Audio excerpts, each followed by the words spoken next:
चलो जी, good morning all of you. Morning sir. तो नाम क्या है? इंडियन पार्टनरशिप एक्ट 1932 लिख लिया। Yes sir. अब देखो ध्यान से, सबसे पहले हम लोग 3 यूनिट में डिवाइड है और कॉन्ट्रैक्ट एक्ट के कौन से सेक्शन इसके अंदर डाले, मतलब वहां से कॉन्ट्रैक्ट से हटा के पार्टनरशिप एक्ट बनाया गया। 266 तक थे ना? कहां से कहां तक डाले गए बताओ? 47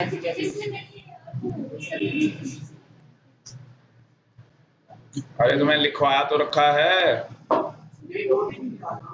चलो कोई नहीं, 239 से 266 तक लिख लो।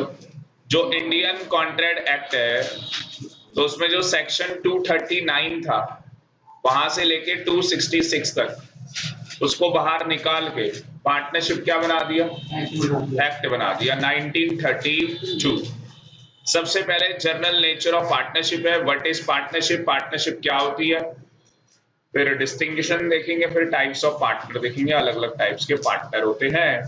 पेपर में ये पक्का आएगा डिफरेंस बिटवीन, एक डिफरेंस पक्का आना है, 100% आना है कुछ भी हो। पार्टनरशिप में कंपनी में क्या डिफरेंस है, क्लब में, एचयूएफ में, को-ओनरशिप में, एसोसिएशन में, ठीक है ना। सबसे पहले डेफिनेशन सबको पता है पार्टनरशिप की। पार्टनरशिप की डेफिनेशन कौन से सेक्शन में दे रखी है? सेक्शन 4 के अंदर। तो सेक्शन 4 में बुक दे दो। सेक्शन 4 में क्या सबके पास बुक है ना? सेक्शन 4 में क्या दे रखी है? पार्टनरशिप की डेफिनेशन दे रखी है, यस और नो? तो सेक्शन 4 के अंदर आपके पास इसकी डेफिनेशन दे रखी है और इस डेफिनेशन में क्या लिखा है? सेक्शन 4 के अंदर पार्टनरशिप क्या है? एक रिलेशन है between persons who have agreed to share the profit of a business carried on by all or acting for any of them all, ठीक है। तो यहाँ पे सबसे पहला आया कि यहाँ पे एक रिलेशन है, अंडरलाइन करो रिलेशन, अंडरलाइन करो रिलेशन। तो यहाँ एक एग्जांपल ले रहे हैं, Himanshu A B C 3 partner है। ए बी सी क्या है? 3 पार्टनर है। तो अगर ये जो 3 पार्टनर, मतलब मैं बोल रहा हूं ए क्या है? पार्टनर। बी क्या है? सी क्या है? और इन तीनों की क्या है? पार्टनरशिप। तो जो इनके बीच में रिलेशन है, जो इनके बीच में क्या है? रिलेशन है, उसी रिलेशन को क्या बोलते हैं? पार्टनरशिप। उसी रिलेशन को क्या बोला जाता है? पार्टनरशिप। तो ए बी और सी तीनों में जो आपस में रिलेशन है वही रिलेशन क्या कहलाता है? पार्टनरशिप कहलाता है। समझ में आया या नहीं? किसके बीच में? ये पर्सन्स के बीच में। अब पार्टनरशिप किसके साथ होगी? नेचुरल या आर्टिफिशियल? आर्टिफिशियल नहीं हो सकता। क्यों? देखो पार्टनरशिप पर्सन, देखो यहाँ पे पार्टनरशिप का ना टेस्ट आएगा आगे, ये ट्रू टेस्ट ऑफ पार्टनरशिप, जिसके अंदर 3 कंडीशन होती है। अगर आपको ये पता करना है कि पार्टनरशिप है या नहीं है तो उसके लिए कितनी कंडीशन होती है? 3। पहला, आपस में एग्रीमेंट, किसके बीच में? पर्सन्स के बीच में आपस में क्या होना चाहिए? एग्रीमेंट होना चाहिए। दूसरा, शेयरिंग ऑफ प्रॉफिट। और तीसरा, carried on by all or any of them acting for all. बात समझ में आ रही है? तो क्या यहाँ पे लिखा नहीं लिखा? Relationship, the relationship of a partnership arise contract and not from the status, but in case of a HUF, HUF के अंदर क्या होता है? वही बाय द बर्थ को ओनर बन जाता है वो, ठीक है ना। तो यहाँ पे क्या होता है कि पार्टनरशिप के अंदर एग्रीमेंट होता है। ये ट्रू टेस्ट है, मतलब अगर आपको पता करना है कि ये पार्टनरशिप है या नहीं है, 3 टेस्ट है, ये चेक करो। अगर तीनों सेटिस्फाई तो पार्टनरशिप है, अदरवाइज नहीं है। सिंपल वर्ड्स, एग्रीमेंट होना चाहिए, शेयरिंग प्रॉफिट होना चाहिए, कैरीड ऑन बाय ऑल या any of them acting for all, ठीक है। अगर ये 3 सेटिस्फाइड तो पार्टनरशिप है, अदरवाइज पार्टनरशिप नहीं है। तो मुझे बताओ, क्या एक कंपनी पार्टनर बन सकती है किसी भी फर्म के अंदर? यस यार। उस कंपनी को क्या करना है? एग्रीमेंट ही तो करना है और उसको बोलना है कि मैं शेयरिंग ऑफ प्रॉफिट करूंगी। आ गई जी बात समझ में? और तीसरी कंडीशन है कैरीड ऑन बाय ऑल, मतलब कि सारे लोग काम कर रहे हैं, या कोई स्लीपिंग पार्टनर भी हो सकता है, तो ऐसा भी हो सकता है, समझे? तो लिखो वहां पे पर्सन्स में आर्टिफिशियल भी आएगा, नेचुरल भी आएगा, बोथ। ये बहुत बच्चों को कंफ्यूजन रहती है। अब लोग भी पढ़ाने वाले भी ऐसी है ना, क्या करें, पढ़ा भी तो गधे की तरह रहे। अभी मैं पूरे गुड़गांव में जितने यहाँ पे सेंटर है, तो मैं कंपनी लॉ क्विज कंपटीशन करा रहा हूं, जिसमें जो बच्चा फाउंडेशन का है, चाहे वो किसी भी स्टेज में हो, फाउंडेशन में, सीए में हो, सीएस सीए में, सीएस के अंदर हो है, फिर उसके बाद इंटर में, सीए में, इंटर में बच्चे होते हैं, फाइनल में बच्चे होते हैं। तो हम लोग एक कंपटीशन कराएंगे जिसके अंदर केवल कंपनी लॉ का क्विज कंपटीशन होगा, और आपके सर को नेशनल लेवल में प्राइज मिला हुआ है, वो भी फर्स्ट प्राइज। ठीक है ना? तो मैं दिखाऊंगा मेरे को क्या मिला था फर्स्ट प्राइज के अंदर। मैं जब पहले पढ़ाता था कहीं और, तो मैंने फोटो भी डाली थी, तो आप लोगों को भी दिखाएंगे, थोड़ी मोटिवेशन मिलेगी। उसमें फर्स्ट प्राइज रखेंगे, सेकंड प्राइज रखेंगे, कैश भी होगा और काइंड भी होगा।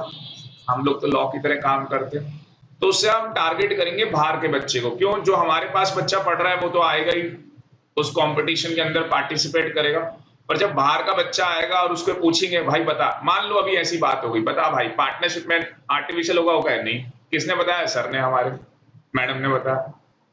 अब तो गलत बता दिया ना तेरे को। कहीं पे लिखा है पूरे पार्टनरशिप एक्ट में, आप बता दो कहीं लिखा हो कि जो पर्सन होंगे वो नेचुरली होंगे, कहीं लिखा हो आप मुझे दिखाओ। कहीं नहीं लिखा हुआ है। तो हाँ, और रियल्टी में जाओ ना, आप रियल्टी में आप पार्टनरशिप फर्म की स्टेट निकालो, सारी पार्टनरशिप फर्म, तो आप देखोगे कहीं कंपनीज ने भी पार्टनरशिप को ज्वाइन किया हुआ है। कई कंपनीज ने भी क्या कर रखा है, पार्टनरशिप फर्म्स ज्वाइन कर रखी है।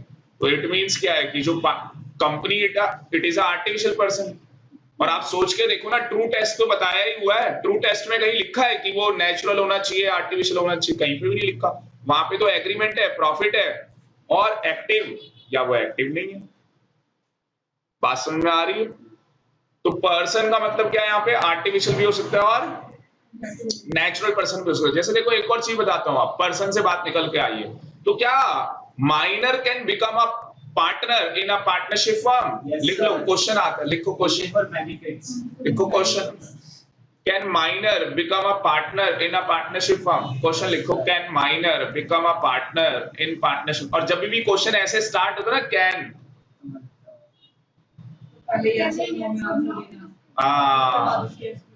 तो यहाँ पे आंसर आएगा यस। अब देखो ट्रू टेस्ट आप लिख के आएंगे, ट्रू टेस्ट सेटिस्फाई कर रहा है। क्यों?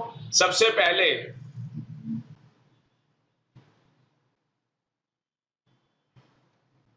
क्या माइनर ने कोई एग्रीमेंट किया है? True test of partnership. Minor agreement तो कर नहीं सकता क्योंकि तो पॉइंट माना जाता है। True test but only for benefit के कर सकता है।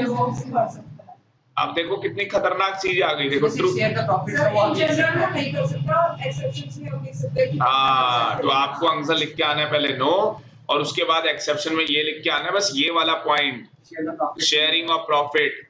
इट मींस कि माइनर रियल्टी में पार्टनर नहीं होता। हम लोग बस ये पढ़ लेते हैं माइनर पार्टनर होता है, रियल्टी में देखा है तो पार्टनर नहीं है, वो ओनली शेयरिंग ऑफ प्रॉफिट के लिए होता है। कैसे? इसका क्वेश्चन आया आपके पेपर में, आपके पेपर में क्वेश्चन आया फाउंडेशन में कि 3 लोग पार्टनरशिप फर्म चला रहे थे, एक आदमी मर गया, उसका बेटा, उसकी जो बीवी है वो विडो हो गई, सो सैड, और एक बच्चा छोटा सा, वो बेचारा अभी कितने 10 साल का है। तो दोनों पार्टनर ने मिलकर क्या सोचा कि भाई साहब इनका घर कैसे चलेगा, ऐसा करते हैं कि जो ये माइनर है इसको शेयरिंग ऑफ प्रॉफिट में रख लेते हैं। तो पार्टनरशिप के अंदर थोड़ी ना आ गया वो, तो पार्टनरशिप के अंदर नहीं आ गया, क्योंकि देखो तीसरा वाला तो कर भी नहीं पाएगा बेचारा, एक्टिंग में वो कुछ कर नहीं सकता, कोई कॉन्ट्रैक्ट साइन नहीं कर सकता, और कोई कॉन्ट्रैक्ट साइन कर नहीं सकता, क्योंकि कोई भी कॉन्ट्रैक्ट साइन करेगा वो वाइड हो जाएगा, वाइड हो जाएगा। बात समझ में आ रही है? अब इसी के अगला क्वेश्चन थोड़ा और ऊपर लेवल बढ़ाओ। क्या एक कंपनी के अंदर माइनर डायरेक्टर बन सकता है? वैसे आपके है नहीं ये सिलेबस में, तुम्हारे है ये सिलेबस। तो क्या एक कंपनी में माइनर डायरेक्टर बन सकता है? नो। पहले होता था 1956 में बन सकता था, अब 2013 आ गया, नहीं बन सकता। क्यों? अब डिन नंबर का कॉन्सेप्ट है, और डिन तभी मिलेगा जब आप 18 या 18 के ऊपर होंगे। दूसरा, can minor become a member of a company? क्योंकि मेंबर अलग होता है और डायरेक्टर अलग होता है। क्या मेंबर बन सकता है? मेंबर कैसे बनेगा? मेंबर बनने के लिए क्या करना होता है? सेक्शन कहाँ लिखा हुआ है? 2 क्लॉज 55 में 3 कंडीशन होती है। पहली कंडीशन क्या होती है? Subscriber of MOA. अगर आपने एमओए सब्सक्राइब किया है तो आप मेंबर हो। एक मिनट, एमओए आपको लॉ में जाना पड़ेगा। लॉ में प्रोविजन क्या बोलता है? सर जब शेयर परचेज कर लेगा तो सुनो तो सही पहले। एमओए जब बनाया जाता है वो स्टार्टिंग में बनाया जाता है, उसमें उन्हीं के नाम जो इनिशियल सब्सक्राइबर होते हैं केवल उन्हीं के नाम होते हैं। बाद में इतने लोग हैं, बाद में इतने सारे लोग हैं जो कंपनी के मेंबर बने हैं, तो सबने थोड़ी ना सब साइन करते रहते हैं। रिलायंस इंडस्ट्री पता नहीं कितने लाखों शेयर होल्डर सबने एमओए साइन कर लिया। नहीं समझे आप कि जो सेक्शन 2 है क्लॉज 55 है कंपनीज एक्ट में, वहां बताया गया है कि मेंबर बनने के लिए 3 कंडीशन होती है। वहां क्या है? वहां पे बताया गया। अब मैं ऐसे क्यों बता रहा हूं आपको? भैया मेरी क्लास में बैठे हो, नॉलेज तो होनी चाहिए, फायदा क्या हुआ? और कभी भी कोई भी चीज आ जाती है, दिक्कत हो जाती है बच्चे को। दिक्कत आ सकती है, नहीं आ सकती है? आ सकती है दिक्कत। ये देखो,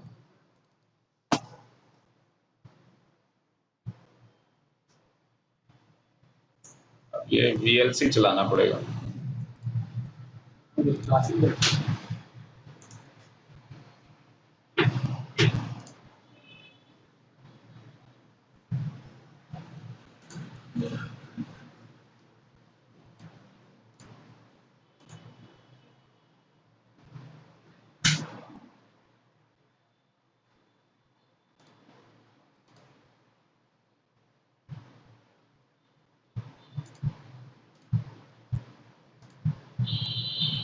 ठीक है, 3 कंडीशन है, 3 में से एक भी कंडीशन सेटिस्फाई करोगे तो आप मेंबर बन सकते हो। अब तीनों में से एक और तो यहाँ पे लिखो कौन कौन से सेक्शन में करने। ये टॉपिक्स है जो हमें करना। ससेशन और टर्मिनेशन लिखो, ससेशन और टर्मिनेशन। भाई साहब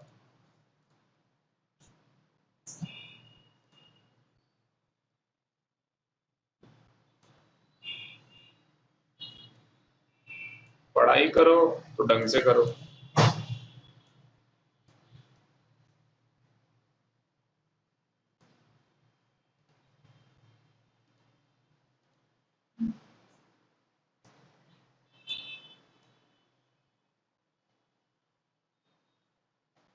ये रही वो 3 कंडीशंस। फिर रोकेगा कैसे?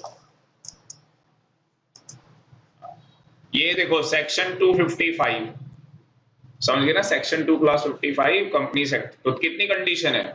3 कंडीशन है। पहला सब्सक्राइबर ऑफ एमओए, ठीक है, shall deem to be agree to become a member of a company, ठीक है, and its registration shall be members in its register of member. तो उसका नाम क्या है? रजिस्टर ऑफ मेंबर में इंटर कर लिया। रजिस्टर ऑफ मेंबर का 88 सेक्शन है। बात समझ में आ रही है? ये फालतू का ज्ञान दे रहा हूं सर, फिर हमारे किस काम आएगा? फालतू का ही ज्ञान काम आता है बनने के बाद। और कौन सा तुम आगे पढ़ोगे नहीं, फाउंडेशन के बाद भी तो पढ़ोगे। तो एवरी अदर पर्सन, देख अब देख, every other person who have agreed in writing, जिसने राइटिंग में एग्री किया है, become a member of a company and whose name entered in the register of member. अब ये राइटिंग में कौन एग्री करता है? राइटिंग में कौन एग्री करता है कि हाँ भाई मैं मेंबर बनना चाहता हूं? तो जो भी लोग शेयर खरीदते हैं कंपनी के, उनको शेयर सर्टिफिकेट मिलता है। हम मान के चल रहे हैं कि कंपनी क्या है? फिजिकल फॉर्म में प्राइवेट कंपनी है। आज की डेट में जितनी भी कंपनीज है सबको बोला गया है कि आपको क्या करना है, अपना इलेक्ट्रॉनिक फॉर्म में लेके आने शेयर्स। बट कहानी फिर वो ये, कहीं पब्लिक कंपनी अनलिस्टेड है तो अगेन उनके शेयर्स किस फॉर्म में हो जाएंगे? अगर कोई पब्लिक कंपनी है और वो अनलिस्टेड है तो उसके शेयर्स किस में हो जाएंगे? फिजिकल फॉर्म में हो जाएंगे। पर उसको भी बोला गया है अब कि आप भी अपने शेयर्स को किस फॉर्म में रखोगे? इलेक्ट्रॉनिक फॉर्म में रखोगे। तो इसका मतलब कि जितने भी लोगों ने इलेक्ट्रॉनिक फॉर्म में शेयर खरीद लिए तो उनको जाके कंपनी को बताना है कि भाई हमने आपका शेयर खरीद लिया है। हमने आपका क्या खरीद लिया, शेयर खरीद लिया, तो वो आपको क्या करेगी, एक शेयर सर्टिफिकेट इशू करेगी और आपका नाम रजिस्टर ऑफ मेंबर में लिख देगी। दूसरा ये वाला पॉइंट जो है वो डीमेट का है, मतलब जितनी भी कंपनी स्टॉक मार्केट में लिस्टेड है। तीसरा पॉइंट स्टॉक मार्केट का, तो जितनी भी कंपनी स्टॉक मार्केट में लिस्टेड है, अगर ये चाहता है रिलायंस के, टाटा, इन्फोसिस, किसी भी कंपनी के शेयर खरीदना, तो इसको क्या करना पड़ेगा, एक डीमेट अकाउंट खुलाना पड़ेगा। सुना है डीमेट अकाउंट? जैसे हम लोग अपना सेविंग अकाउंट खुलवाते हैं, ऐसी शेयर्स खरीदने के लिए डीमेट अकाउंट होता है एक्चुअली। वो अकाउंट खुलवाओ और शेयर खरीद लो। तो क्या आप कंपनी के मेंबर माने जाएंगे? यस, तो भी आप कंपनी के क्या माने जाएंगे, मेंबर माने जाएंगे। समझ में आ गया? तो एक जिसने एमओए सब्सक्राइब किया, दूसरा जिसने कंपनी के शेयर खरीदे उसने शेयर सर्टिफिकेट लिया, उसका नाम रजिस्टर ऑफ मेंबर में लिख दिया, तीसरा सर जिसने डीमेट फॉर्म में खरीदे और वो बेनिफिशियल ओनर माना चाहता है। तो ये कहानी होगी। अब समझ में आ गया? तो हमें सीखने को क्या मिला? हमें सीखने को ये मिला कि सर जो हमारी पार्टनरशिप फॉर्म है उसके अंदर माइनर जो है वो पार्टनर नहीं होता, वो ओनली फॉर प्रॉफिट शेयर करता है।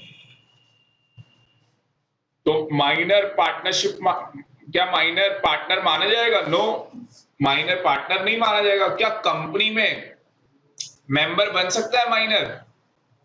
क्या कंपनी के अंदर मेंबर बन जाएगा वो?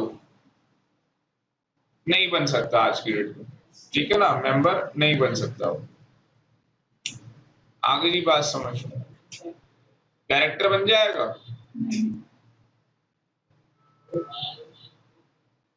अच्छा, मेंबर के पर एक एक्सेप्शन है।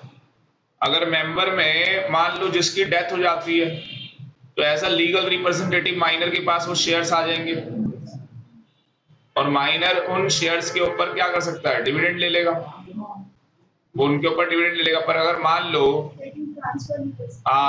वो ट्रांसफर नहीं कर सकता क्योंकि वो पार्टली पेड अप है। क्योंकि क्या है, क्योंकि ट्रांसफर करने के लिए फुल्ली पेड अप होना चाहिए। आगे बात समझ में? तो डिसीज पर्सन के केस में माइनर क्या होगा, मेंबर बन जाएगा, ठीक है ना, पर शेयर होल्डर नहीं माना जाएगा। क्यों? उसके पास वोटिंग राइट्स नहीं होंगे, ठीक है ना। हाँ, ये बड़ी खतरनाक चीज है माइनर। तो पार्टनर क्या होता है आपको पता ही है। इंडिविजुअली ए को क्या बोलते हैं, पार्टनर, बी को क्या बोलते हैं, पार्टनर। कलेक्टिवली इनको, इसको क्या बोला जाएगा, ए बी सी तीनों को मिला देंगे तो फर्म, और जिस नाम से बुलाओगे वो फर्म नेम हो गया। समझ में आ गया या नहीं आ गया? ठीक है, ये वाला पॉइंट कर लोगे। एसोसिएशन ऑफ 2 और मोर पर्संस, एग्रीमेंट, बिजनेस पता होगा, लीगल होना चाहिए। सुपारी.com है, नहीं चलेगा, पार्टनरशिप है, 3 लोगों ने सुपारी.com खोला हुआ है, भाई लोग हैं, सुपारी लेते हैं, ठीक है ना, तो वो इलीगल है, वो पार्टनरशिप चलती ही नहीं है। शेयरिंग ऑफ प्रॉफिट, ठीक है, carried on by all or any of them acting for all. और carried on by all or any of them acting for all का मतलब यही है कि या तो एक आदमी काम कर रहा है या सारे कर रहे हैं। तो स्लीपिंग पार्टनर्स भी हो सकते हैं पार्टनरशिप फॉर्म के अंदर। हाँ, म्यूचुअल एजेंसी का क्या मतलब है? म्यूचुअल एजेंसी का मतलब, क्या कंपनी में म्यूचुअल एजेंसी होती है क्या? म्यूचुअल एजेंसी क्या होती है? सर इसका मतलब है कि carried on the all or any one of the acting for all का मतलब तो म्यूचुअल एजेंसी। हाँ, तो क्या होगी म्यूचुअल एजेंसी? कि जो पार्टनर है वो एज अ प्रिंसिपल और एज अ एजेंट दोनों कैपेसिटी में काम करता है। पर कंपनी में ऐसा नहीं होता। जो शेयर होल्डर होते हैं वो मालिक तो होते हैं, पर वो ऐसा एजेंट थोड़ी ना काम करते हैं कि जाके चलो जी लोन ले लेते हैं हम जाके। तो शेयर होल्डर थोड़ी ना जाके लोन ले सकते हैं। उसके लिए तो क्या होता है, लोन लेना है तो 181A ये भी ऐसे सेक्शन लगते हैं, तो ऐसे लॉ कंप्लाई करना पड़ता है, फिर जाके आप लोन लेते हो, ठीक है ना। ये केस पढ़ लेना। उसके बाद चलो मैं ही पढ़ा दूं क्या? चलो वैशाली पढ़ो।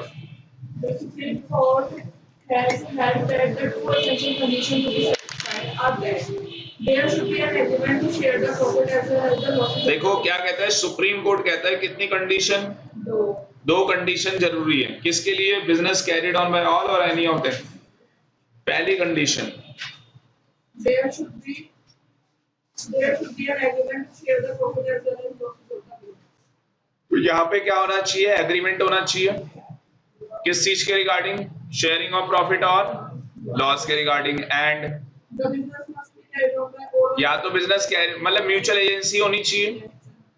उसके बाद The fact that the exclusive power and control by agreement of the party interested in one partner or the further circumstances that only one partner can operate the bank account or borrow on behalf of firm are not restricted of the theory of partnership. Partnership provided the two essential conditions mentioned earlier are satisfied. Agreement is also known as partnership deed. Agreement को ही क्या बोला जाता है? Partnership deed. बताओ क्या कहानी का क्या वो है, सीख क्या मिली इस कहानी से? सर 3 पार्टनर है, यस और नो? हमने एक पार्टनर को एक्सक्लूसिव पावर दे दी, हमने एक पार्टनर को एक्सक्लूसिव पावर दे दी कि भाई तू जा, जो तेरे को मतलब बैंकिंग सिस्टम तू देखेगा, फाइनेंशियल चीजें तू देखेगा, ठीक है? तो बैंक अकाउंट खोलना है तू देख। तो हमने उसको क्या कर दिया? ऑथराइज कर दिया। तो जब वो काम कर रहा होता है तो वो ऐसा एजेंट काम कर रहा होता है on behalf of other partners. बात समझ में आ गई? और एक और चीज है कि जो पार्टनरशिप फॉर्म होती है, क्या वो आर्टिफिशियल पर्सन होती है? नो, वो आर्टिफिशियल पर्सन नहीं होती है। पार्टनरशिप में अगर कोई भी आदमी आपके साथ जुड़ रहा है तो वो आपके चेहरे को देख के जुड़ रहा है और कंपनी में नाम देख के। रिलायंस भाई नाम से, नो डाउट कि मुकेश अंबानी एक चेहरा है, बट एक नाम जो आ रहा है कि रिलायंस। पार्टनरशिप में तो क्या आ रहा है? निशांत उसका पार्टनर है। आ रही कुछ बात समझ में? तो क्या हम ऐसे ऑथराइज कर सकते हैं चीजों के लिए? यस, पार्टनर्स आपस में ऐसे ऑथराइज कर सकते हैं। तो ये क्या ऑथराइज करते होंगे? तो कैसे करते होंगे? जो पार्टनरशिप एग्रीमेंट होता होगा उसके अंदर डीड है, वो एग्रीमेंट को ही डीड बोलते हैं, ठीक है? तो उसके अंदर वो क्लॉज लिखा जाता होगा कि बैंकिंग सिस्टम निशान देखेगा, कस्टमर डीलिंग ये देखेगा, ये वाले डिसीजन इसने। जैसे हम लोग करते हैं ना, बोर्ड ऑफ डायरेक्टर की पावर बता देते हैं आर्टिकल में कि भैया ये पावर आप कर सकते हो, पर अगर वो कॉन्ट्रडिक्शन में आ गई एक्ट से तो फिर तो नहीं कर सकते हो। अभी एक्ट में लिखा है शेयर होल्डर अप्रूवल चाहिए, फिर तो लेना पड़ेगा आपको शेयर होल्डर अप्रूवल। बात समझ में आ रही है? एग्रीमेंट का मतलब ही क्या है कि पार्टनर एग्री कर रहे हैं कि भाई ठीक है। और एग्री कर कैसे पता लगता है एग्री कर रहे हैं? साइन करते हैं वो, साथ में 2 विटनेस चाहिए होते हैं। पार्टनरशिप डीड देखिए ओरिजिनल, दिखानी पड़ेगी आपको। इसलिए ना सही टाइम पे बैचेस ज्वाइन करने हैं। जैसे मैंने बताया था, मेरे पेपर खत्म हुए, मैं फाइनल की क्लास में बैठ गया अगले दिन ही। अगर आप सही टाइम पे बैच ज्वाइन करते हो, मान लो आपने पेपर दे दिए, मान के लो दे ही दिए पेपर आपने, मतलब अभी देने वाले हो, फाउंडेशन के पेपर देते हो, कब खत्म हो जाएंगे भाई? 17 को खत्म हो गए। मान लो हद मार के आप 20 तारीख से आपने, अब आप कह रहे हो सर हमें तो पता ही नहीं हम पास होंगे या फेल होंगे। एक को बता भाई, पेपर देते ना पता लगता। सच्चाई है, मतलब हर आदमी को पता होता है मेरा ये पेपर कैसा गया। ये कई बार होता है 50-50 होता है, पर जो 100% होता है वो तो पक्का पता होता है कि भाई ये पेपर तो पास है, ऐसा हो ही नहीं सकता कि इस पेपर में रह जाऊं। अब आपने किसी एक पेपर या 2 पेपर की तैयारी करनी स्टार्ट की, आपको नहीं लग रहा आगे जो इंटर का लेवल है, चैप्टर को समझना, किताब को समझने में 1.5-2 महीने निकल जाए, सिलेबस समझने में, ये सब आपको लग रहा है दिसंबर मतलब जनवरी तक आप सब कुछ समझ चुके होंगे। जब आपका रिजल्ट आने वाला होगा आपको सब पता होगा, क्योंकि कहीं ना कहीं क्या होगा, क्लास का बेनिफिट ये होता है आपको चीजों के बारे में पता लगने लग जाता है। और जब रिजल्ट आएगा तो एक आपकी अच्छे तरीके, क्योंकि रिजल्ट आने के बाद पेपर कब होने? नवंबर में। तो फिर महीने कितने होंगे? जनवरी, फरवरी, मार्च, मतलब एक तरीके से 10 महीने होगा, पूरे 10 महीने होंगे। 10 महीने में क्या करना है? सर कोर्स कितने टाइम में कंप्लीट होता है? अगर मैं आपको लॉ का बताऊं, 5 महीने लग जाएंगे हमें कोर्स करने में आराम से। अब लोग तो 3 महीने में भी करा रहे हैं, लोग 1 महीने में भी करा देते हैं। फिर वो कैसे कराते हैं वो आपको पता लग जाएगा कैसे कराते हैं। क्योंकि जैसे अभी हम लॉ कंपटीशन रखेंगे तो बाहर का बच्चा आएगा, उससे हम पूछेंगे क्वेश्चन, भाई हमारे तो सर ने बताया नहीं, कानून में कहाँ लिखा, हमें ये भी नहीं पता है, सेक्शन ही नहीं याद रखे, तो भाई क्या कर रहा है? हम बताते हैं तेरे को कहाँ क्या लिखा, क्या है क्या नहीं। क्योंकि मैं मान के चल रहा हूँ हम लोग, अच्छा आप लोग तो लेट हो जाएंगे, आप लोग पेपर के बाद आ जाना ना, क्या दिक्कत है? कंपटीशन में 25 नवंबर को रख रहे हैं हम लोग, क्योंकि CS वालों के पेपर नजदीक होते हैं। बच्चा ये नहीं कह सकता मेरी तैयारी नहीं हुई अभी तक, अब पेपर है 10-15 दिन बाद, तैयारी नहीं हुई है भाई। हाँ, ट्रू टेस्ट समझ में आ गए? ट्रू टेस्ट भी, ट्रू टेस्ट के 1-2 क्वेश्चन पूछते हैं आपसे, आप पता लग जाएगा कि पार्टनरशिप है या नहीं है। ठीक है, चलो। 2 लोग थे, ए और बी, दोनों मर गए। हाँ बेटा, और दोनों के बच्चे थे, और अब वो अपने मम्मी मतलब जो भी है चाचा ताऊ का बिजनेस चला रहे हैं। चाचा ताऊ थे, दोनों मर गए, अब चाचा ताऊ का बिजनेस उनके बच्चे चला रहे हैं। क्या वो पार्टनरशिप है? नहीं, दोनों 30-30 साल के नहीं चला रहे हैं, धड़ल्ले से चला रहे हैं। बस ये बताओ कि वो पार्टनरशिप है या नहीं है? नहीं है, एग्रीमेंट नहीं है। नालायको, आ गई बात समझ में? उसमें एग्रीमेंट नहीं, उसको क्या बोलते हैं? बॉडी ऑफ इंडिविजुअल्स, BOI, उसको बोलते हैं बॉडी ऑफ इंडिविजुअल। आपके एग्जाम का क्वेश्चन है ये, इनके आपके CA फाउंडेशन में एग्जाम में आया हुआ क्वेश्चन है ये।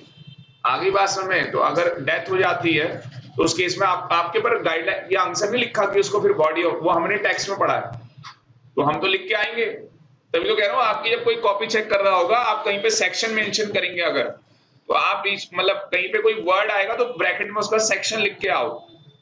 भाई वो ये सोच रहा होगा कि इंटर का बच्चा फाउंडेशन का पेपर देने आया है, उल्टा कैसे हो गया? आ रही कुछ बातें समझ में? बुला लेगा, आ जा। ठीक है, कोई दिक्कत है?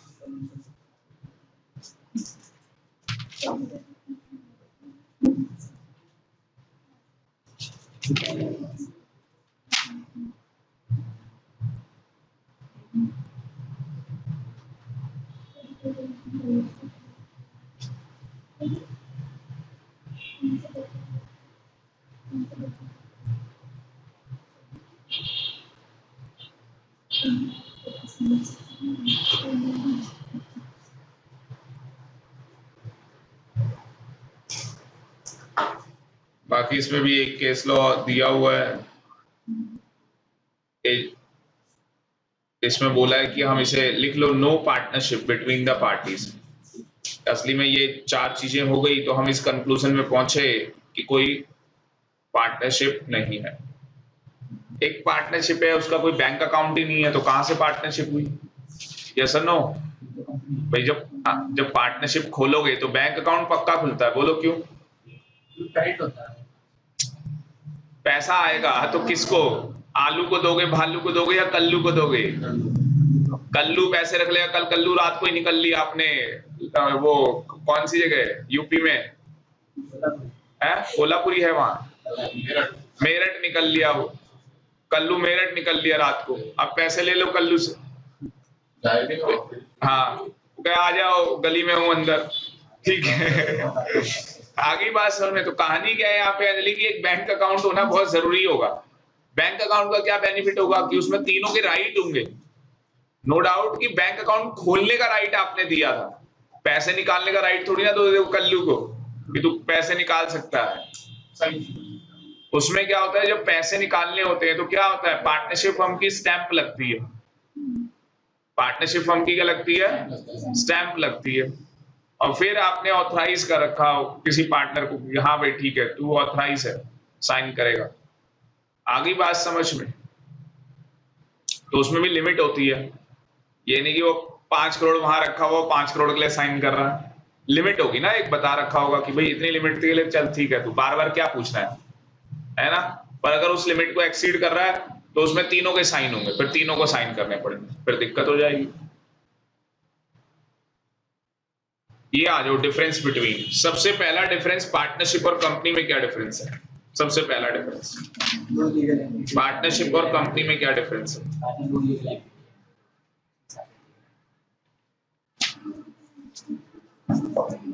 लीगल स्टेटस बताओ जी। पार्टनरशिप पहले पॉइंट में कोई डाउट? और कंपनी आपको बताइए सेपरेट है। सालवन केस था, पर यहाँ पे एक केस लॉ और लिख के आ सकते हो, कंडोली टी स्टेट, कि इंडिया में जो सबसे पहला, मैंने पढ़ाया हुआ बेटे, पूरे वर्ल्ड में वैसे सबसे पहला केस तो कंडोली था, पर वो किसी को पता नहीं। क्योंकि वो इंडिया में था, ये हाउस ऑफ लॉर्ड्स में हुआ, इंग्लैंड में। एजेंसी यहाँ पे होती है म्यूचुअल एजेंसी, यहाँ पे नहीं होती, मैंने बताया आपको। डिस्ट्रीब्यूशन ऑफ प्रॉफिट यहाँ होता है, पार्टनर्स के बीच में डिस्ट्रीब्यूट किया जाता है प्रॉफिट, यहाँ मर्जी है। हाँ मतलब अगर डिक्लेयर करेंगे तो उसे डिविडेंड बोला जाएगा। एक्सटेंशन ऑफ लायबिलिटी, यहाँ पे लायबिलिटी अनलिमिटेड होती है, यहाँ पे लिमिटेड होती है। पर मुझे बताओ जो कंपनी है वहां पे बोला गया कि लिमिटेड लायबिलिटी होती है, पर इसकी कोई एक्सेप्शन है? Yes, however if a company क्या है, अनलिमिटेड भी हो सकती है। कंपनी क्या है, अनलिमिटेड भी हो सकती है। क्यों होती है कंपनी अनलिमिटेड? कंपनी क्यों अनलिमिटेड होती है? उससे क्या होता है, जो बैंक्स होते हैं, अगर किसी कंपनी की अनलिमिटेड क्या है लायबिलिटी क्रिएट कर सकती है कोई कंपनी, तो बैंक्स उसको अनलिमिटेड लोन दे सकते हैं। कितना भी लोन दे देंगे ना, क्योंकि कंपनी की लायबिलिटी अनलिमिटेड है भाई। प्रॉपर्टी कंपनी की होती है, बिल्कुल। केवल उनको क्या मिलता है, डिविडेंड मिलता है, और या तो जब वाइंडिंग अप में जाएगी तो रिफंड ऑफ कैपिटल। बात समझ रहा? या रात को 12 बजे तक लिख लेने हैं बेटे, व्हाट्सएप कर दियो। ट्रांसफर ऑफ शेयर्स, भाई यहाँ तो शेयर होता ही नहीं है, यहाँ शेयर्स होते हैं, ट्रांसफर हो सकते हैं, कोई दिक्कत नहीं है। बस वही है, पार्टली पेड अप। हाँ वेरी गुड, प्राइवेट में नहीं कर सकते, लिख के आ जाना, प्राइवेट में नहीं कर सकते, क्योंकि प्राइवेट में क्या लगा रखी है, रिस्ट्रिक्शन। पर उसकी भी फिर एक्सेप्शन है, पर आप लोग डिफरेंस लिख रहे तो अभी लिख के आना नहीं कर सकते।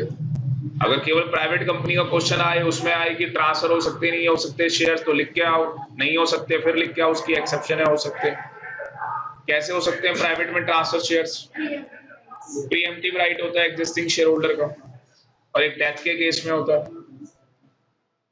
मैनेजमेंट यहाँ पे पार्टनर्स के हाथ में होती है, यहाँ पे डायरेक्टर्स के हाथ में होती है। ये क्या है, रजिस्ट्रेशन कंपलसरी नहीं होता, पर 99% जितनी पार्टनरशिप चलती हैं वो अपना करवाती हैं रजिस्ट्रेशन। क्यों? उससे लिटिगेशन में हेल्प मिलती है, वैसे कंपलसरी नहीं है। और यहाँ पे क्या है, लिटिगेशन क्या है? मतलब सर वो अगर किसी को सू फाइल कर सकते हैं। लिटिगेशन वर्ड का मतलब है डिस्प्यूट्स। अगर डिस्प्यूट्स अराइज होते हैं, आपस में झगड़ा कोई हो जाता है, तो कोर्ट में रिजॉल्व कराया, तो लिटिगेशन ऐसे वर्डिंग लिख के आनी चाहिए। तो लिटिगेशन क्या है, डिस्प्यूट, झगड़ा। तो अगर कोई झगड़ा हो जाए, कोई डिस्प्यूट हो जाए, तो कोर्ट ऑफ में क्या, कोर्ट ऑफ लॉ में क्या है, आप रिजॉल्व करा सकते हो ना भाई, अदरवाइज तो नहीं करा पाओगे, क्योंकि आपकी पार्टनरशिप डीड ही नहीं है, ओरल है। क्योंकि लिखा हुआ है पार्टनरशिप ओरल भी हो सकती है, लिखा हुआ है। Winding up, a partnership firm can be dissolved at any time if the partners agree, कभी भी डिसॉल्व हो जाएगी।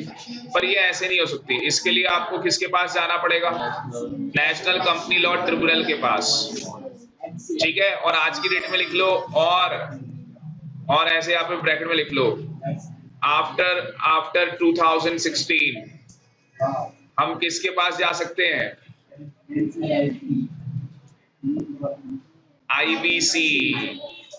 आईबीसी क्या है, इंसॉल्वेंसी बैंकरप्सी कोड, ऐसे लिख लेना। आफ्टर 2016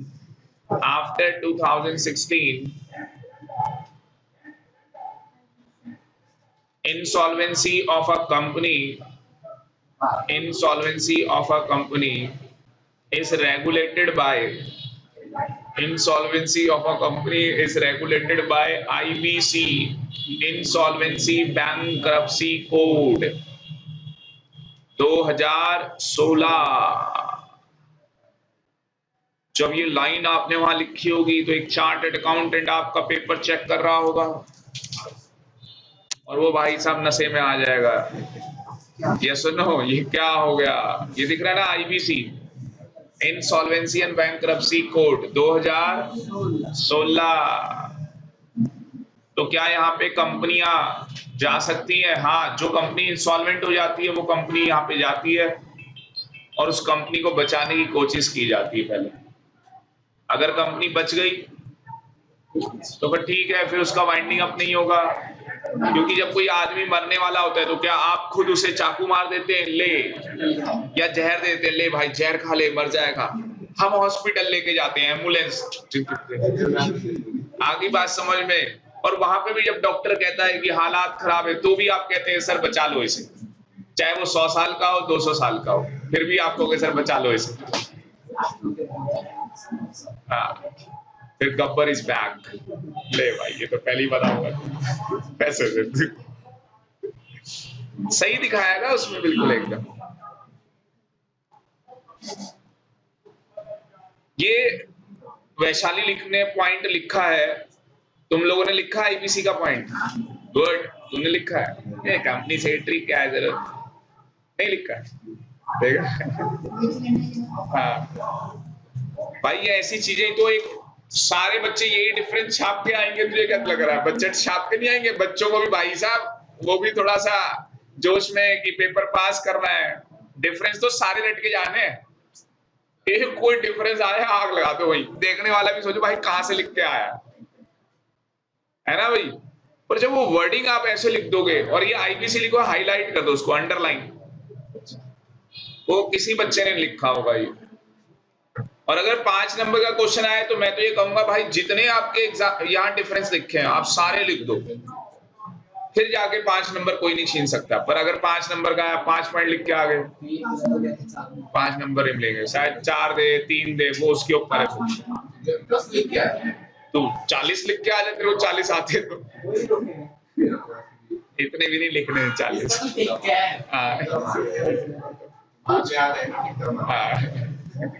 नंबर ऑफ मेंबरशिप, चौके पे छक्के पे चौका।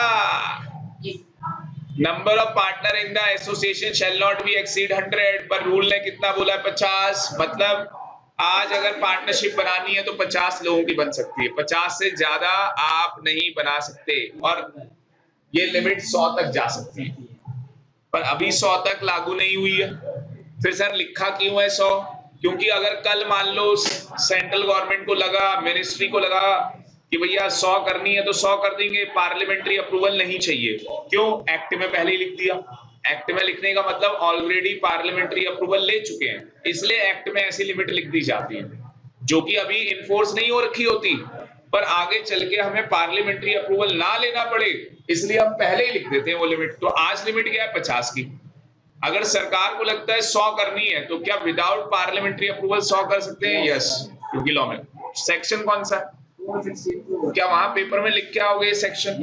यस। और एक्ट का ए छोटा बना के आओगे, बड़ा। छोटा बनाया है तो वहां छोटू हो जाएगा सारा, ठीक है ना? और ये रूल का नाम भी लिख के आओगे, रूल का नाम तो बड़ा इजी है, बोलो क्यों? कंपनीज एक्ट है, बस ये मिसलेनियस रूल्स है। और यहाँ आपको बताइए प्राइवेट कंपनी में 200 चलता है, और पब्लिक में तो कोई लिमिट ही नहीं है, बाकी मिनिमम मैक्सिमम आपको पता ही है। Duration, unless there is a contract of contractory, death हो जाए, रिटायरमेंट हो जाए, इंसॉल्वेंसी हो जाए, खत्म। पर कंपनी एंजॉय अ परपेचुअल सक्सेशन, मेंबर में कम, मेंबर में डाई, मेंबर में गो, ठीक है, पर कंपनी गोज फॉरएवर। तो इसके बाद आपको डिफरेंस करना चाहिए पार्टनरशिप और एलएलपी का डिफरेंस कर रखा है आप लोगों ने? नहीं कर रखा तो लिख लेना, इसमें दिया है क्या? कहाँ है? हाँ, तो वो डिफरेंस भी इंपॉर्टेंट बनेगा। अगला तो आप HUF में करो, इसमें आते हैं, पहले HUF वाला करो, HUF वाला बड़ा बढ़िया है, HUF वाला पढ़ो।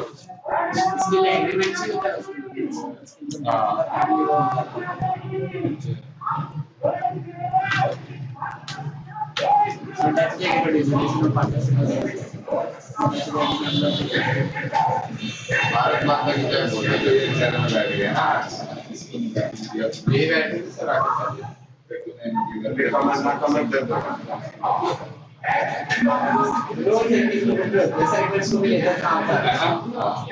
सारे बच्चों को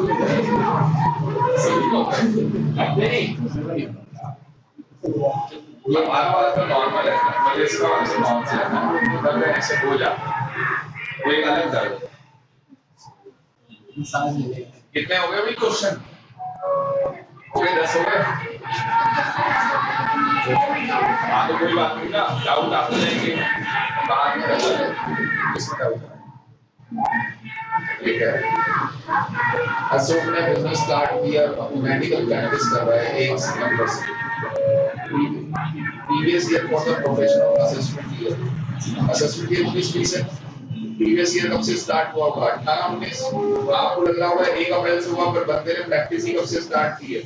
1 सितंबर। 1 सितंबर आपने ड्राई क्लीन की शॉप खोली 1 सितंबर, 1 सितंबर से स्टार्ट हुई।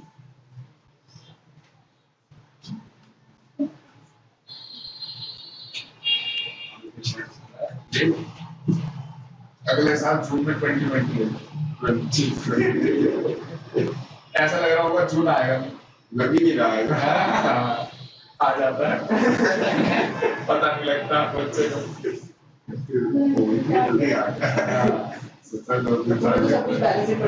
इसके बड़े मजे होंगे ना, नया बैच आएगा, पूरा पढ़ लेगा, फिर एक में आएगा सर नहीं पढ़ा तो आज छुट्टी करो। सच में और कितने मजे आ जाएंगे सर।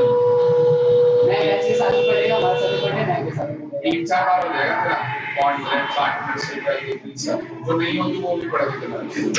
साल को भी पढ़ा के दिए अरे भाई तू भी काम अच्छी है, भाई कुछ काम नहीं है। वो तो बोल रहा हूँ आज की नॉलेज होगा ना जल्दी सीख रहा है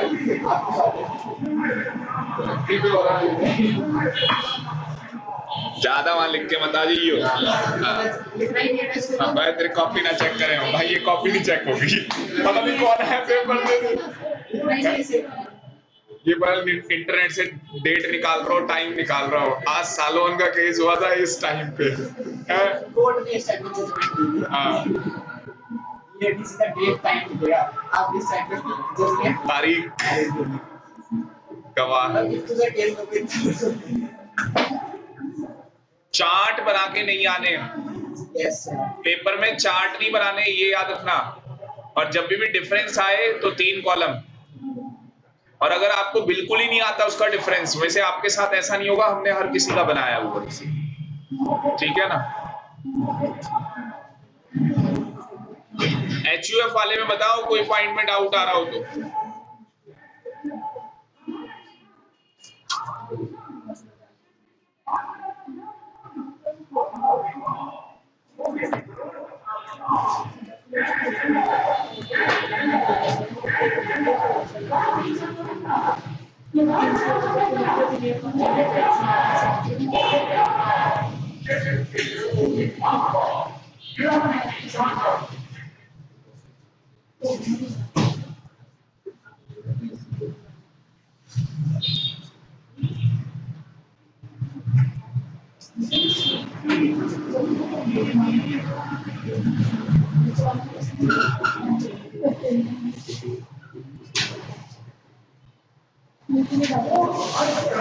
अरे थोड़ा एसी चला दे।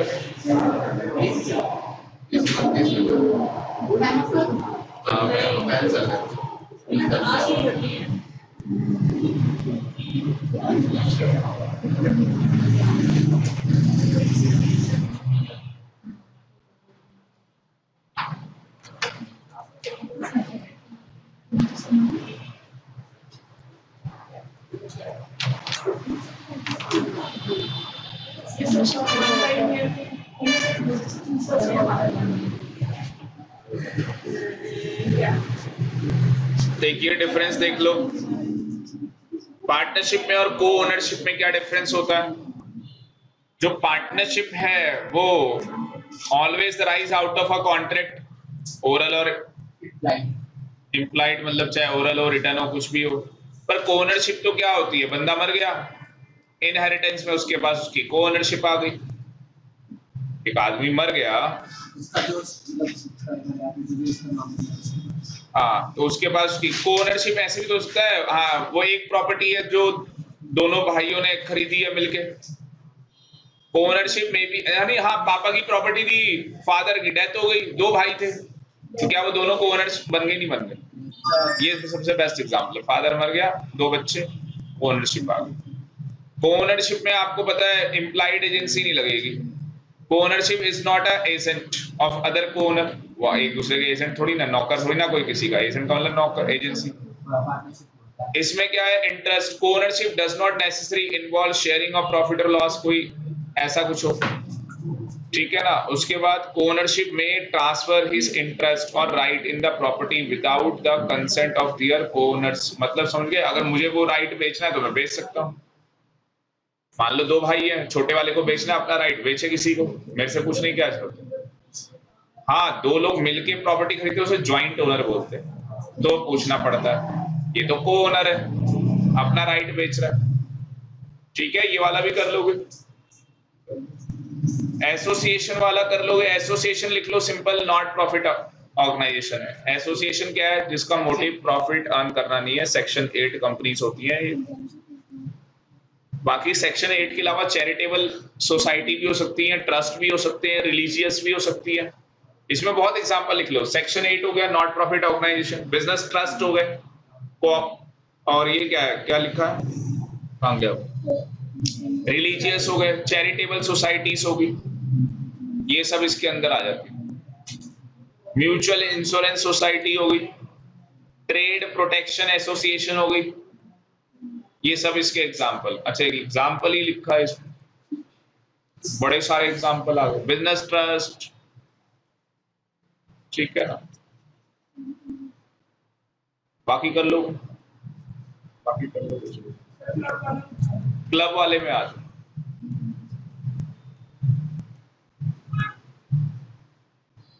पढ़ो, पहला डेफिनेशन पढ़ो पार्टनरशिप, ये तो पता ही है पार्टनरशिप, ये तो पढ़ने जो। क्लब पढ़ो भाई, क्लब पढ़ो। क्लब क्या है, एक एसोसिएशन है, किसकी, पर्सन्स की। अगेन यहाँ पे पर्सन्स की है, मतलब दो या दो से ज्यादा है। Form with the object not for earning profit but क्या लिखा आगे, beneficial purpose such as improvement of health और providing recreation for the members. देखो इसमें क्या हो रहा है, जैसे स्पोर्ट्स क्लब होता है, इसका बेस्ट एग्जांपल दूं, हमारा डीडीए वालों ने स्पोर्ट्स क्लब बनाया द्वारका में। अब मुझे बता, जो डीडीए वालों ने स्पोर्ट्स क्लब बनाया है उसका बेनिफिट क्या है, डीडीए वालों ने जो स्पोर्ट्स क्लब बनाया है उसका बेनिफिट क्या है। हाँ, क्या चीज, प्लेयर कुछ तो नहीं बनाने, उन्होंने बहुत बड़ा स्पोर्ट्स क्लब बना दिया, वहां क्रिकेट है, हॉकी है, बैडमिंटन है, स्विमिंग है, सब कुछ है। हाँ, मतलब अपना आओ खेलो, कोई दिक्कत नहीं है, बाकी वहां अंदर मैचेस भी होते हैं। आगे बात समझ में। अब इसमें क्या वो प्रॉफिट मोटिव के लिए क्या डीडीए ने जो बनाया, नो, वो क्या है, इंप्रूवमेंट ऑफ हेल्थ इंप्रूव रहेगी खेलने से, यस और नो। मुझे बताओ, क्या मेंबर्स जो है उसके, जो भी उसका मेंबर बनेगा, उसे रिक्रिएशन का मतलब उसे वो फैसिलिटी मिलेगी या नहीं मिलेगी, बैडमिंटन खेलने की, वॉलीबॉल खेलने की, वो फैसिलिटीज उसको मिलेंगी। तो ये क्लब्स के अंदर होता है। तो क्या क्लब और जो नॉट प्रॉफिट ऑर्गेनाइजेशन है सेक्शन 8, क्या ये दोनों एक ही है या अलग अलग है? अलग अलग है। बोलो क्यों? क्योंकि क्लब जो है वो एक एसोसिएशन ऑफ पर्सन है, मतलब एओपी है, और जो सेक्शन 8 है वो एक कंपनी है जो कि कंपनीज एक्ट में रजिस्टर्ड है।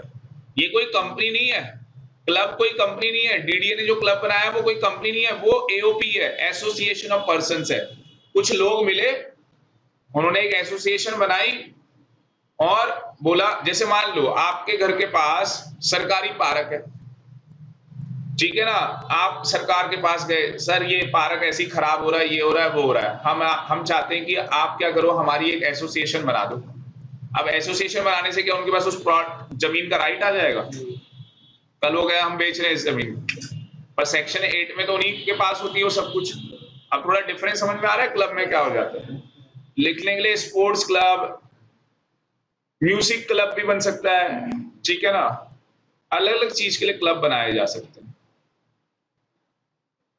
डांस क्लब भी आप बना सकते हैं। गरीब बच्चों के लिए आपने डांस क्लब बना दिया कि भैया आओ हम आपको फ्री में सिखाएंगे, कोई पैसा नहीं ले रहे यहाँ पे, ठीक है ना।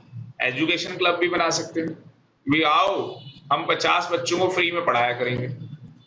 एक तो आप सेक्शन 8 वाले बच्चों को पढ़ा रहे हो जो not profit, being human, Salman Khan, तो सलमान खान को आपने जाके बोला कि सर हम 50 बच्चों को फ्री में पढ़ा रहे हैं आपकी जो एनजीओ के अंदर जिन्होंने जो मेंबर बने हैं आपके, तो वो एनजीओ सलमान खान की बीइंग ह्यूमन वो आपको पैसा देगी,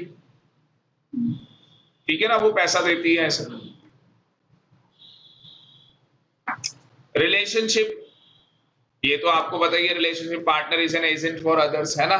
और यहाँ पे क्या है, person forming a club is called member. जो पर्सन फॉर्म करते हैं क्लब वो मेंबर होते हैं। Member of a club is not a agent of other member. कोई किसी का नौकर नहीं है। एजेंट मींस नौकर मान के चलो। इंटरेस्ट इन द प्रॉपर्टी, देखो ये तो मैंने बता ही दिया, नो इंटरेस्ट यहाँ पे property. Dissolution, change in the partners, dissolution हो जाएगा। चेंज इन द मेंबरशिप, कोई फर्क ही नहीं पड़ेगा, मेंबर चेंज होते रहे, कोई क्या दिक्कत है इसमें, कोई उसका फर्क नहीं पड़ेगा। कुछ फीचर क्या है, कंपनी के भी आते हैं थोड़े बहुत, पर ये कंपनी नहीं होती है, ठीक है। कर लोगे, पढ़ लो एक बार, पढ़ लो एक बार इसको।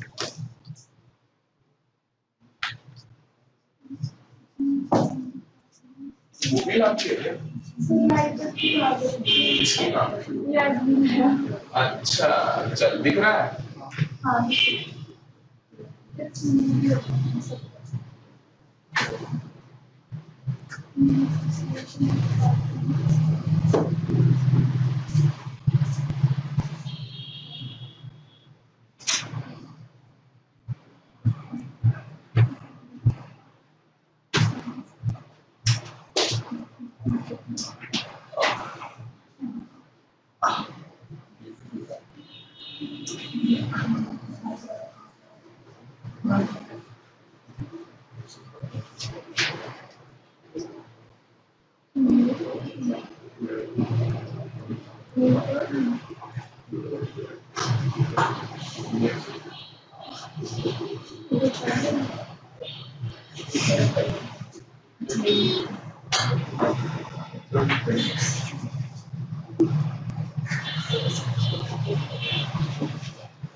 मोबाइल में क्या कर रहे हो, मोबाइल बंद कर दो, उल्टा कर दो इसमें।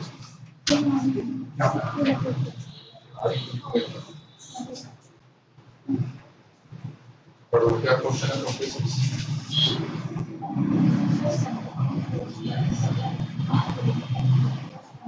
अब ट्रेडिंग एक्टिविटी कब से स्टार्ट कर रहा है? 1 सितंबर से। अब आपको लग रहा होगा कि आंसर क्या होगा, 1 सितंबर होगा, पर बेटा इनको बताओ ना, बिजनेस तो खोल के बैठ गया था 1 जुलाई को, बस कहानी है भाई। तूने एडमिशन करा लिया, तेरी वही डेट मानी जाएगी, तैयारी 2 महीने बाद कर।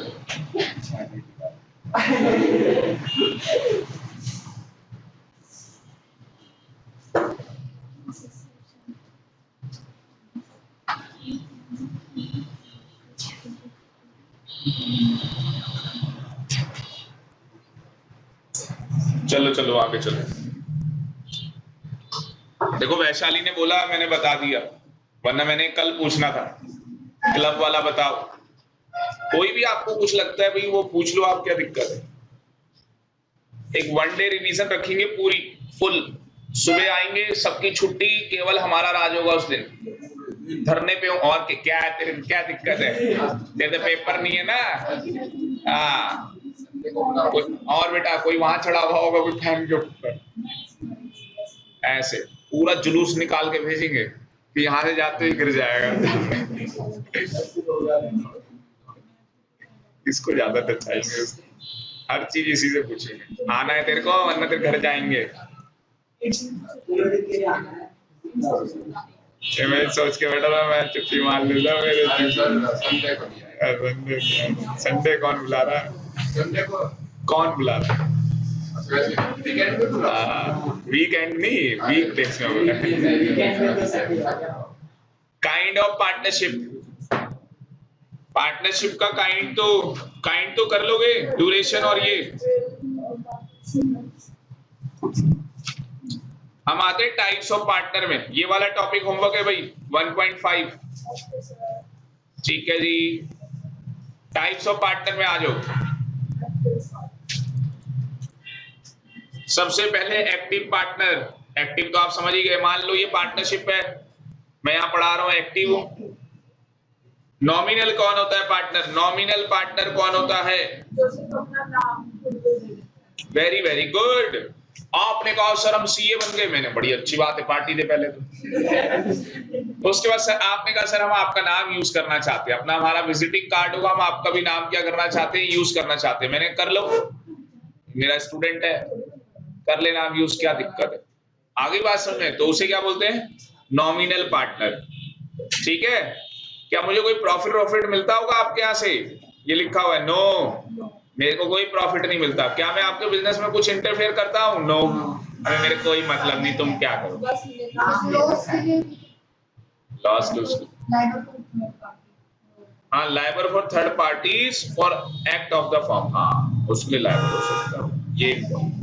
ये इंपॉर्टेंट पॉइंट है। Partner in profits only.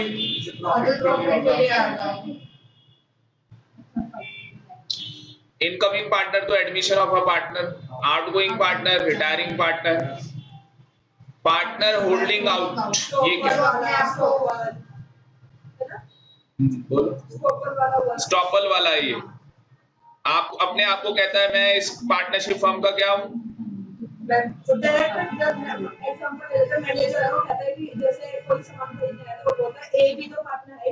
हाँ, तो where a person represent himself, he is a partner, knowingly permit himself to be represent as a partner। भाई मैं पार्टनर हूँ इस पार्टनरशिप फर्म का, तो तू अभी रुक, स्टॉपल लगेगा तेरे ऊपर। कि एग्जाम्पल दिया, बढ़िया मार्क कर लो यहाँ पे एग्जाम्पल।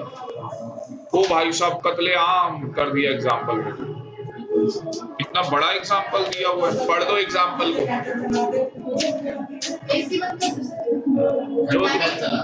जो तुम्हारा मन आए भाई तुम करो। आजादी मिली तुम्हें, हमारी तो छीन ली गई। क्लास के अंदर पढ़ाने की आजादी बस मुझे, बाकी तो तुम एग्जाम्पल पढ़ दो। Vaishali partner in a partnership firm. X introduced A, a manager, as his partner to Z. A remained silent. Z, a trader, believing A as a partner, supplied 100 TV sets to the firm on credit. After expiry of credit period, they did not get amount of TV sets sold to partnership firm. Z filed a suit against X and A for the recovery of price. Here in the given case, A, the manager, is also liable for the price because he become a partner by holding. समझ गए? Bye estoppel उसे partner मान लिया जाएगा, देख तू भी जरूरत पड़ी तो पर्सनल स्टेट भी इसकी बेच देंगे। सर सेम क्वेश्चन ये जो मैम ने भेजा हुआ है उसमें हाँ गुड। इट इज ओनली, कितने लोगों ने वो पेपर के क्वेश्चन पढ़े अभी? वेरी गुड, सारे कंप्लीट कर लोगे सैटरडे संडे तक? सैटरडे संडे तक तो हो जाएंगे। अच्छा मेरे को केस लॉ भेजा। It is only the person to whom, ये वाला पढ़ दो। It is only the person to whom the representation has been made and who has acted thereon that has right to enforce liability arising out of holding out. ठीक है, बिल्कुल आगे पढ़ दो। You must also note that the purpose of fixing liability of a person who has by representation led another to act, it is not necessary to show that he was actuated by a fraudulent intention. क्या मतलब?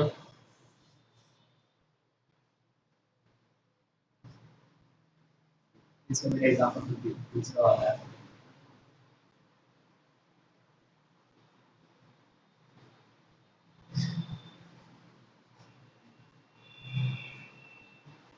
जरूरी नहीं है कि जो बंदा ऐसा representation में पार्टनर आया वो फ्रॉडुलेंट इंटेंशन से आया हो, वो जरूरी नहीं है। फ्रॉडुलेंट इंटेंशन होना जरूरी नहीं है। मतलब भैया तूने बोला था तू पार्टनर है, स्टॉपल का केस लग गया कि आपने बोला था तू पार्टनर है, आगे बात समझ में, तो फिर उसके बाद तेरी इंटेंशन फ्रॉडुलेंट है नहीं है, हमें क्या करना है? आगे बात समझ में। और एक एग्जाम्पल दिया हुआ है, ये सेक्शन जो 28 का पैरा लिखा है ना, इसके लिए एग्जाम्पल दिया, इस पैरा का ये एग्जाम्पल है। एग्जाम्पल पढ़ना है। A partnership firm consisting of 3 partner है, 4 as retired from the firm without giving public notice, and his name continue to be used on the letterhead. Here, as he is liable as a partner by holding out to creditors who have lent on the very important marker. जब भी कोई भी partner retire होगा public notice देना होगा। क्या इसको देना होगा जो नॉमिनल पार्टनर होगा? स्लीपिंग और नॉमिनल को नहीं देना है। आगे बात सुन, इनको नोटिस किसको? हाँ, सब पार्टनर को भी नहीं देना। 3 लोग हो गए, sub partner, nominal, sleeping partner, इनको देनी है। यहीं पे लिख लो, ले भाई, नहीं यार,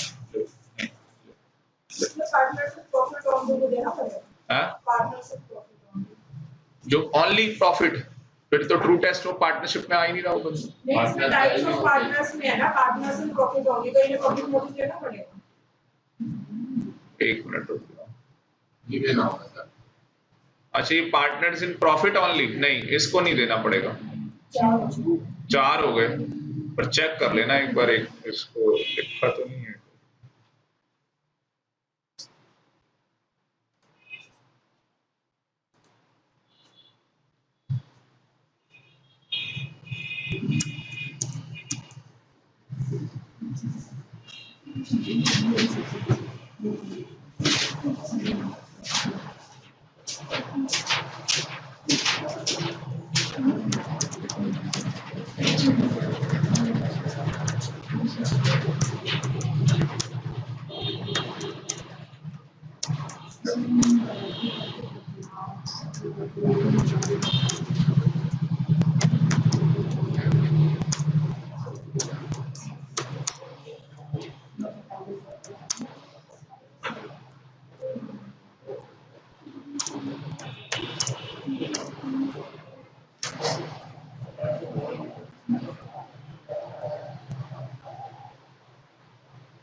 बुक देना अपने, बुक दे, अरे बुक, तुम दोनों सो गए क्या? बुक दो।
रिवाइज करो, रिवाइज जल्दी से, जो भी पढ़ा है रिवाइज करो, डिफरेंस बिटवीन करो रिवाइज। जरा आपके सीए की साइड से कुछ देखते हैं।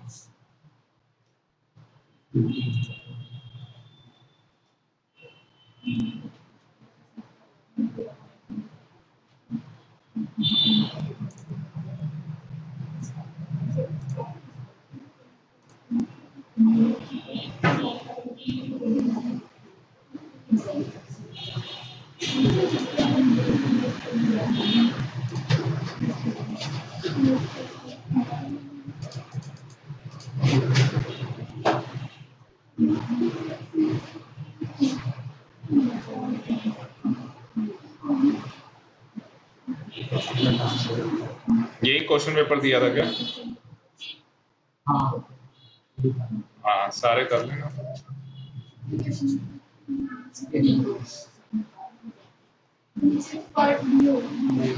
आंसर भी दिए हुए।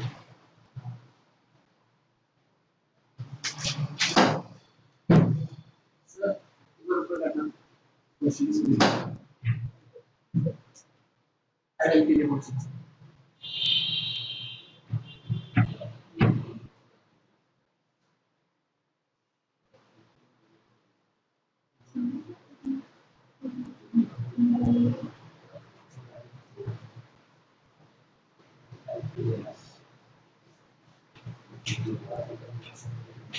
ये सर 15 15 क्वेश्चन बता दो ज्योति, क्वेश्चन नंबर 15 बता दो।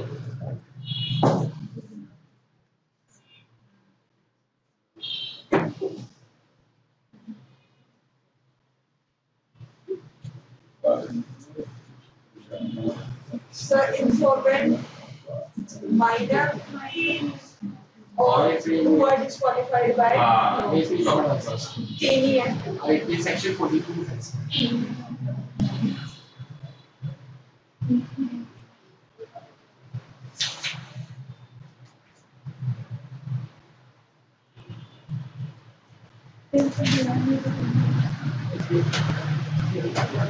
Sir, circumvent मतलब होता है circumvent, discipline 17.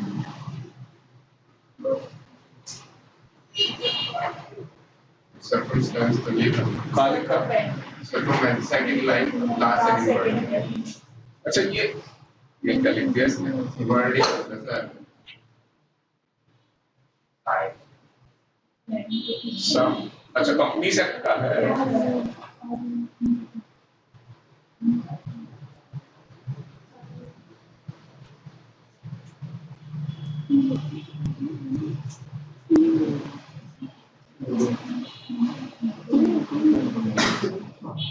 रेना डिक्शनरी में क्या मीनिंग लिख रहा है?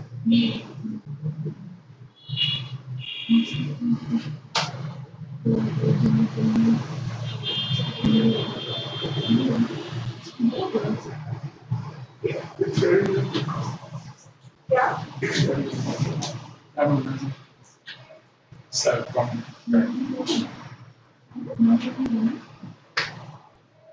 लेफ्टिंग ऑफ फॉरवर्ड भी तो वही रहेगी। 17 हाँ?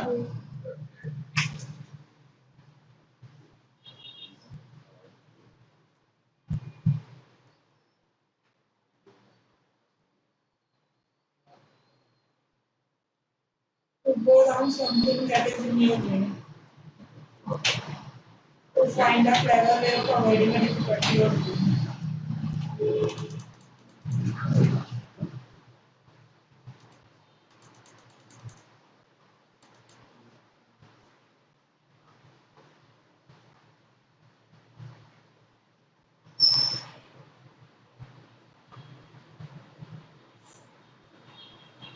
क्या मतलब?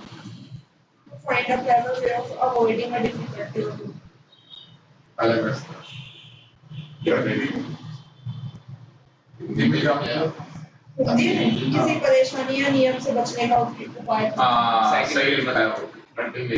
हाँ देखो वो असली में क्या है, कंपनी के जो डायरेक्टर है वो क्या कर रहे हैं, डीफ्रॉड कर रहे हैं ना, उससे बचने के लिए। हाँ उसके बचने के लिए उन्होंने उपाय सोचे हुए हैं। हाँ हाँ कंपनी की कॉर्पोरेट भी लिफ्ट हो जाएगी इसके।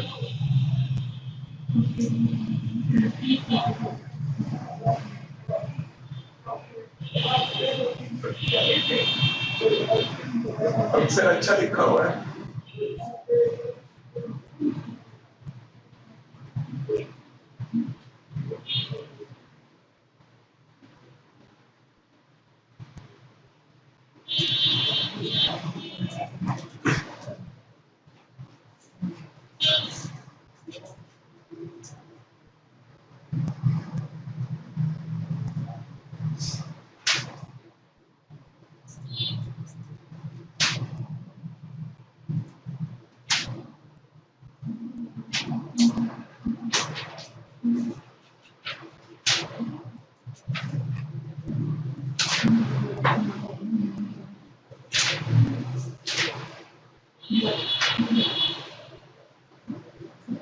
तीसरा छोटा है, दूसरा थोड़ा सा बड़ा है।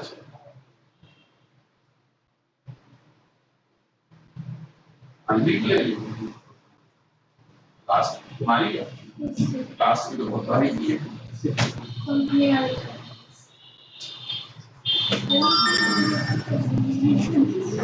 चलो जी इस लेक्चर में इतना ही आज के लिए। Thank you very